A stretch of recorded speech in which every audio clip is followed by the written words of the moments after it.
پاگل لڑکی۔ نورا کی آواز ایک مرتبہ پھر کمرے میں گونجی۔ ڈاکٹر صاحب، خدا را آج رات کے لیے نرس کو میرے پاس رہنے دیجیے، مجھے ڈر لگ رہا ہے، جانے کیا ہونے والا ہے۔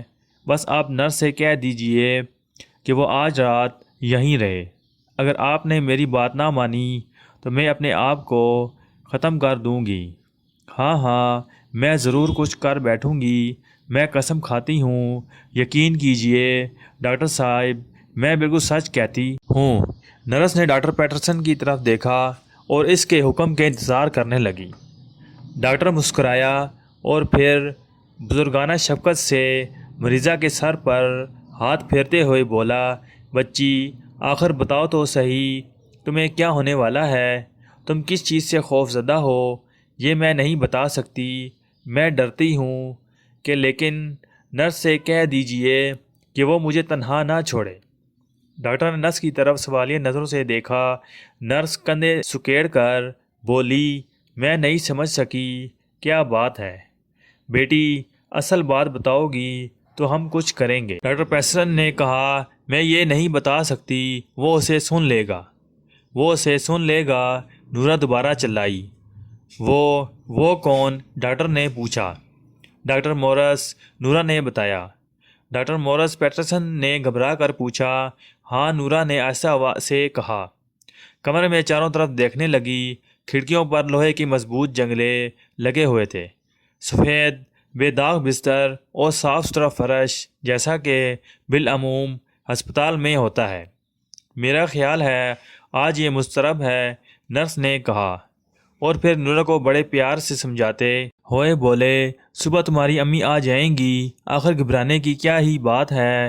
ہاں، اگر تم نے اس قسم کی بے چینی اور اضطراب ظاہر کیا تو ہم صبح تمہیں چھٹی نہیں دیں گے اور اس وقت تک تمہیں یہاں رکھنے پر مجبور ہوں گے جب تک تم بالکل صحت مند نہ ہو جاؤ۔ نورا اٹھ کر بستر پر بیٹھ گئی۔ اف میرے خدا، اس نے سوچا، اب بھی یہ لوگ مجھے چھٹی نہیں دیں گے۔ وہ 3 سال سے اس دماغی ہسپتال میں زیر علاج تھی۔ ہاں نورا، تمہاری امی صبح تمہیں لینے کے لیے یہاں پہنچ جائیں گی اور انہیں تمہیں اس حالت میں نہیں دیکھنا چاہیے۔ بس اب تم دماغ پر زور نہ دو، ورنہ جیسا کہ نرس کہہ رہی ہے ہم تمہیں چھٹی نہیں دیں گے۔ یہ کہہ کر ڈاکٹر پیٹرسن نرس کو اشارے سے برآمدے میں لے آیا۔ نورا ان کے سر گوشیاں سن رہی تھی۔ آخر وہ کیا کہہ رہے ہیں؟ یہی کہ وہ اب تک پاگل ہے اور جو کچھ وہ کہہ رہی ہے محض اس کا وہم ہے۔ اب کیا ہوگا؟ وہ خوف زدہ نظروں سے چاروں طرف دیکھنے لگی۔ آج رات پھر ڈاکٹر مورس آئے گا، جیسے کہ نے کہا تھا، پھر وہی خوف ناک آنکھیں ہوں گی اور وہ ضرور مجھے مار ڈالے گا۔ اچانک کسی کے خوفناک ہنسی نے اسے اپنی طرف متوجہ کر لیا۔ یہ ہنسی بڑی مکروا تھی، معلوم ہوتا تھا جیسے کسی درندے کے حلق سے نکلی ہوئی آواز ہو۔ وہ خوف سے کانپنے لگی۔ نورا بستر پر چپ چاپ پڑی تھی، اس کی آنکھیں اب تک کھلی ہوئی تھیں۔ نیند؟ ہاں، اب اسے سو ہی جانا چاہیے۔ کل وہ اپنے گھر چلی جائے گی جہاں اس کی امی ہوں گی اور گھر کے دوسرے لوگ۔ اب اسے سو ہی جانا چاہیے، اسے سو جانا چاہیے، سو جانا چاہیے، سو جانا۔ ڈاکٹر پیٹرسن نے پہلے سوچا کہ ڈاکٹر مورس سے نورا کے ان الفاظ کا ذکر کرے جو اس کے متعلق کہے گئے تھے، لیکن پھر یہ سوچ کر کہ آخر ایک نیم پاگل لڑکی کی باتوں کا کیا بھروسہ، خاموشی ہی میں مصلحت سمجھی۔ ڈاکٹر مورس نے میز پر رکھی ہوئی گھنٹی بجائی اور پھر اس فائل کو گھورنے لگا جسے وہ اپنے سامنے کھولے بیٹھا تھا۔ کمرے کے دروازے پر ہلکی سی دستک ہوئی۔ آ جاؤ، اس نے کہا۔ دروازہ کھلا ہے اور پیٹرسن اندر داخل ہوا۔ اور ڈاکٹر، تم آ گئے؟ اچھا، میں نے تمہیں اس لیے بلایا تھا کہ آج رات مجھے تمہاری ضرورت نہیں، تم سونے کے لیے جا سکتے ہو۔ مجھے بہت سا کام کرنا ہے اور اس میں خلل نہ ہونے پائے۔ بہتر جناب، شب بخیر، پیٹرسن نے کہا اور چلا گیا۔ ڈاکٹر مورس نے پیٹرسن کے واپس جانے کی آوازیں سنی۔ پھر اس نے اپنی جیکٹ پہنی، کندھے چٹکائے اور سفید دستانے اتارنے لگا۔ اسے انسانی دماغ کے مطالعے کا از حد شوق تھا۔ آج رات وہ ایک تجربہ کرنے والا تھا، اور وہ یہ کہ ہپناٹزم اور میسمرزم سے جسمانی درد اور تکلیف کا علاج ہو سکتا ہے یا نہیں۔ اس نے کلائی پر لگی ہوئی بندھی ہوئی گھڑی کی طرف دیکھا اور زیر لب بڑبڑایا، بہتر ہوگا کہ 1 گھنٹہ اور انتظار کر لیا جائے۔ چاندنی سلاخدار کھڑکیوں سے نورا کے کمرے میں آ رہی تھی۔ وہ بستر پر چپ چاپ لیٹی تھی۔ نیند نے شاید نہ آنے کی قسم کھا لی تھی۔ 4 گھنٹے گزر گئے۔ اس طویل عرصے میں وہ ہر لمحے ان بھاری قدموں کی چاہ کی منتظر رہی، جن سے وہ بخوبی واقف تھی۔ کئی بار اس کا جی چاہا کہ اٹھ کر بھاگ جائے، لیکن دروازہ صرف باہر ہی کھل سکتا تھا، اور وہ بھی اس صورت میں جب چابی پاس ہو۔ خود بخود بند ہونے والے اس دروازے نے اس کی خواہش کو کچل کر رکھ دیا تھا۔ تذ بدب سے تنگ آ کر اسے خواہ مخواہ یقین ہو گیا کہ اب کوئی نہیں آئے گا، اور وہ آہستہ آہستہ سو گئی۔ مین ہام دماغی شفا خانے کے بڑے ہال میں لگے ہوئے کلاک نے 2 بجائے۔ ساری عمارت تاریکی میں ڈوبی ہوئی تھی۔ صرف ایک کمرے سے روشنی بائے سنترے اور لیموں کے پودوں پر پڑ رہی تھی۔ اس کمرے میں رات کی ڈیوٹی والی نرس بیٹھتی تھی۔ مورس نے بڑی آہستگی سے ڈسپنسر کا دروازہ کھولا۔ برآمدہ خالی تھا۔ 18 نمبر کمرے کے سامنے وہ ایک لمحے کے لیے ٹھہرا اور کوئی آواز نہ سن کر آگے بڑھ گیا۔ نورا نے اپنی آنکھیں کھول دیں۔ صبح ہونے والی تھی۔ اس نے کھڑکی کی طرف دیکھا۔ وقت کا صحیح تعین تو خاصا مشکل تھا، تاہم چند گھنٹے بعد اس کی امی اسے لینے آ رہی تھیں۔ آج وہ گھر واپس چلی جائے گی، پھر وہی خوشیاں ہوں گی اور وہی خوشگوار چہرے ہوں گے۔ ایک ہلکے سے اس کی توجہ اپنی طرف مبذول کر لی۔ کوشش کے باوجود وہ اپنی نظریں دروازے سے ہٹا نہ سکی۔ پھر وہی ڈاکٹر مورس۔ وہ جانتی تھی کہ بچنے کا کوئی طریقہ نہیں۔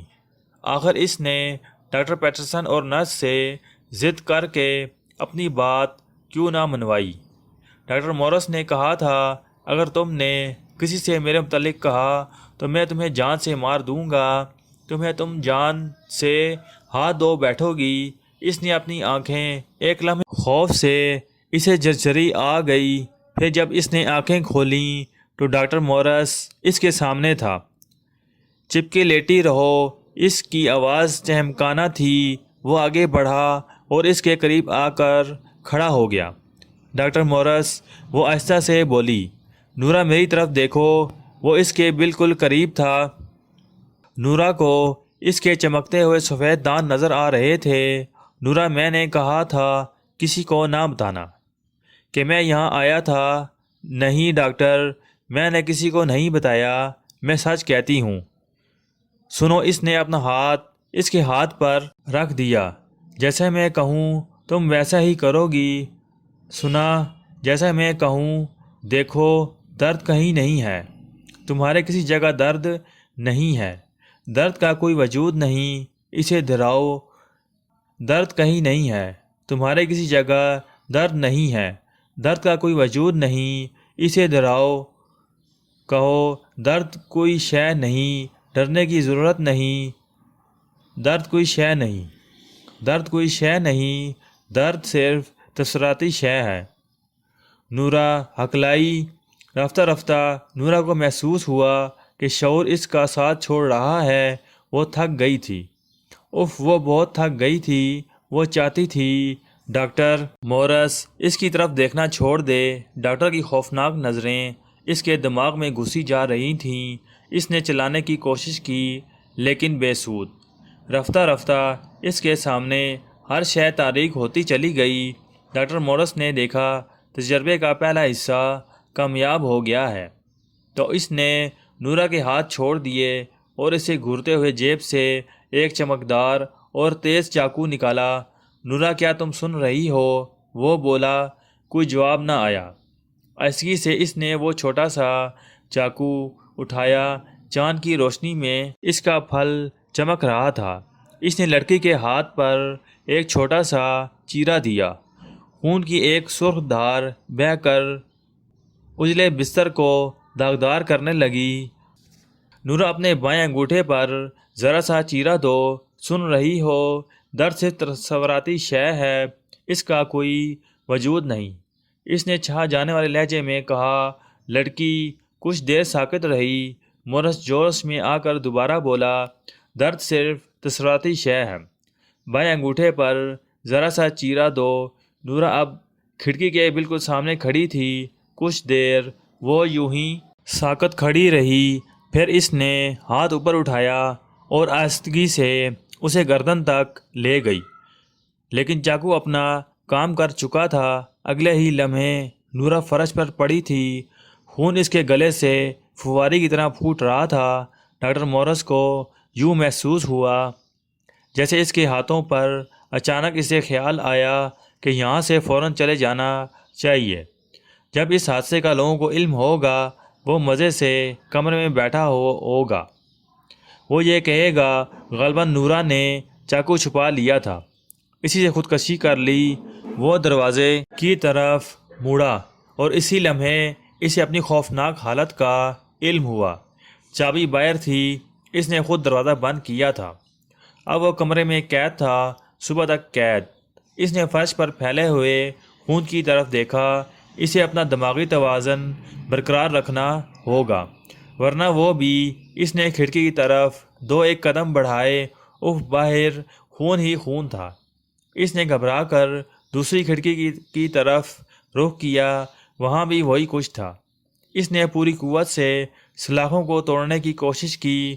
اسے تو پرسکون رہنا چاہیے، ہر قیمت پر پرسکون، ورنہ اس کا دماغ بھی جواب دے جائے گا۔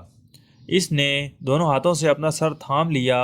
خون خون خون، اسے یوں محسوس ہوا جیسے وہ خون کی ندی میں کھڑا ہے۔ خون اس کے حلق سے نیچے اترتا جا رہا ہے۔ اس نے اپنی آنکھیں بند کر لیں، لیکن خون پھر بھی اس کے سامنے، سرخ اور تازہ خون۔ ٹن ٹن ٹن، گھڑی نے 3 بجائے۔ آدھے گھنٹے تک رات کی ڈیوٹی والی نرس آ جائے گی۔ اسے محسوس ہوا کہ فرش پر پڑی ہوئی نورا کی لاش حرکت کر رہی ہے۔ جانے دو، جانے دو، اس کا خیال چھوڑ دو، ورنہ تم بھی پاگل ہو جاؤ گے۔ درد کوئی شے نہیں، درد صرف تصوراتی شے ہے۔ خود اپنی آواز سے کیوں پریشان ہوتے ہو؟ درد کوئی شے نہیں۔ وہ مجھے باہر جانے دو، خدا کے لیے مجھے باہر جانے دو۔ وہ چیخ رہا تھا، وہ پوری قوت سے چیخ رہا تھا، درد کوئی شے نہیں، میں کہتا ہوں، یہ صرف تصوراتی شے ہے، اس کا کوئی وجود نہیں۔ میں نے ثابت کر دیا ہے، میں نے خود ثابت کر دیا ہے۔